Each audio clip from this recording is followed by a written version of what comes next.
পরিবারের সঙ্গে রাখি বন্ধনের দিন উদযাপন করতে স্ত্রী গায়ত্রীকে নিয়ে বাড়ি যাচ্ছিলেন ভারতের নাগপুরের অমিত যাদব। কিন্তু কে জানত এটি হবে তাদের শেষ যাত্রা।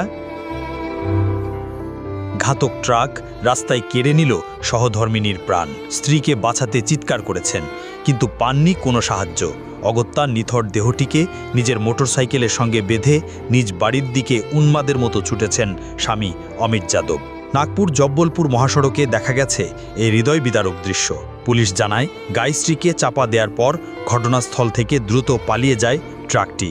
হতভম্ব অমিত পথচারীদের সাহায্য চাইলেও কেউ এগিয়ে আসেনি। পরে মহাসড়কে তাকে অনেকেই থামানোর চেষ্টা করেন, কিন্তু ততক্ষণে স্ত্রীকে হারিয়ে বোধশক্তি ছিল না তার।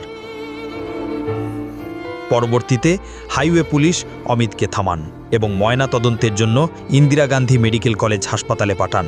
কর্তৃপক্ষ জানায়, এ ঘটনায় আকস্মিক মৃত্যু মামলা করা হয়েছে। ময়না তদন্তের প্রতিবেদন আসার পর পরবর্তী পদক্ষেপ নেওয়া হবে বলে জানিয়েছেন তারা।